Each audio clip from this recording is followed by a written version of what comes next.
श्री स्वामी समर्थ. आज आपण खुसखुशीत शेंगदाणा चिक्की कशी बनवायची ते बघणार आहोत. त्यासाठी लागणारं साहित्य: 1 वाटी शेंगदाणे, 1 वाटी गूळ. आता पहिल्यांदा आपण शेंगदाणे भाजून घेऊ. कमी गॅसवरतीच भाजून घ्यायचे. शेंगदाणे थंड झाल्यानंतर आपण मिक्सरवर बारीक करून घेऊ. असं हे बारीक करून झाले. जास्त पण बारीक करायचं नाही. थोडेसे तीळ आपण भाजून घेऊ. नंतर 1 वाटी गूळ,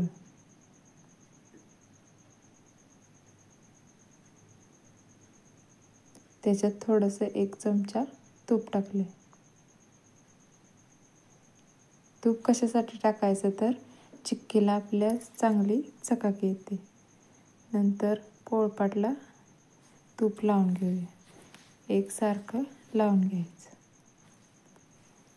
लाटण्याला पण तसंच लावून घेऊ. गूळ आता गरम झाला आहे. त्याचा पाक व्यवस्थित झाला आहे का, त्या गुळाची गोळी होते का ते बघूया. आता आपण गूळ हाताने ओढून बघूया. तो हाताला चिकटला नाही पाहिजे. आता ह्याच्यात थोडं थोडं कूट एकत्र करून एकसारखं हलवून घेऊ.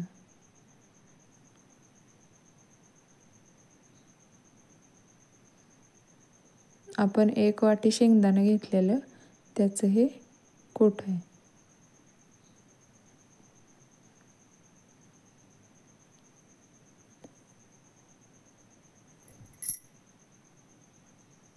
हे एकसारखं हलवून झालेलं आहे.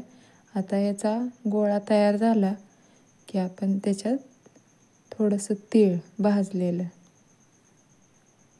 टाकून हलवून घेऊ.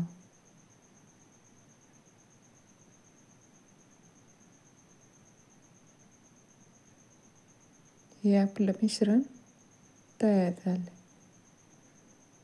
आता आपण पोळपाटावरती काढून घेतलं.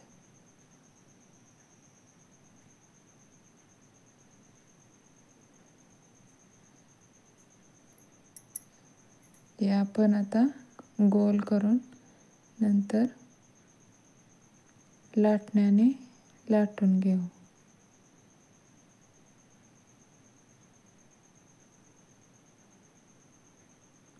हे असं लाटण्यानं लाटून घ्यायचं. जास्त पण जाड नाही ठेवायचं. एकसारखं लाटून घेऊ.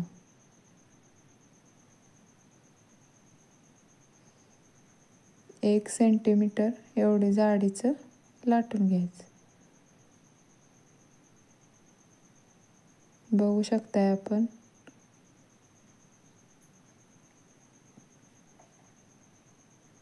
हे असं आता आपण कट करून घेऊ. तुम्हाला हव्या तशा पद्धतीने तुम्ही कट करून घेऊ शकता.